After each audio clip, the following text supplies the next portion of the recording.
يا صباح الفل والجمال، عاملين ايه؟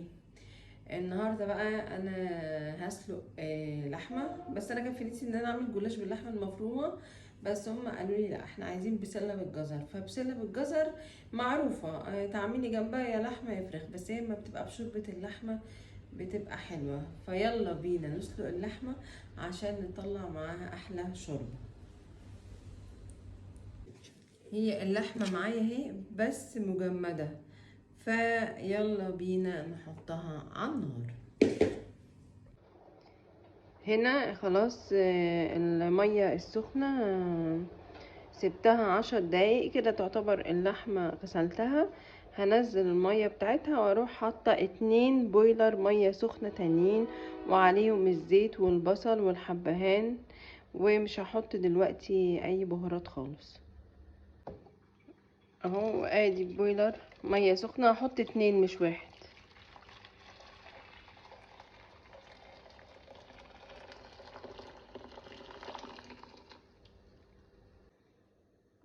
وادي البويلر التاني اهو، عشان بعد كده احط البصل والثوم.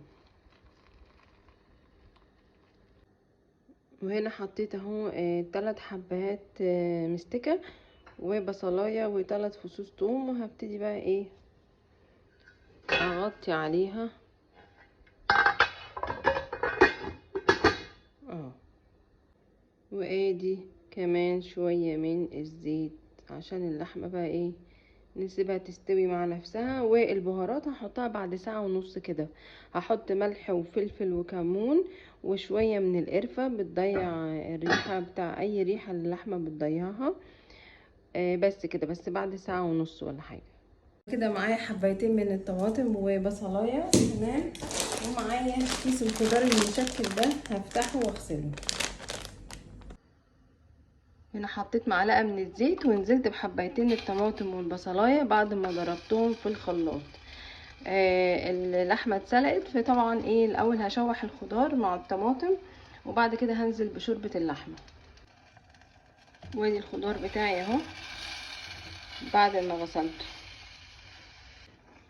هبتدي بقى اشوح الخضار مع البصل والطماطم عشان بعد كده بقى اروح نازلة بشوربة اللحمة.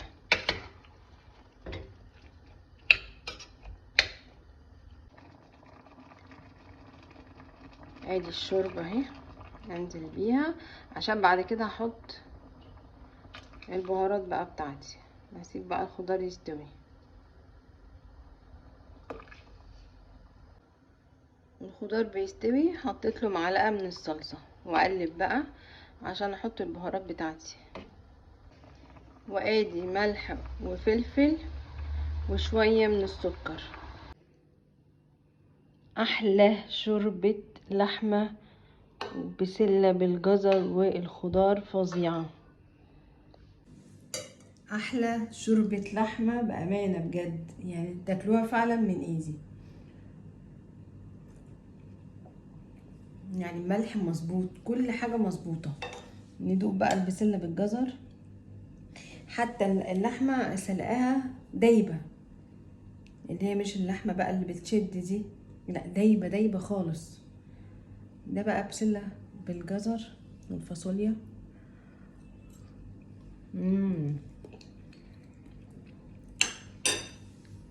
جربوها.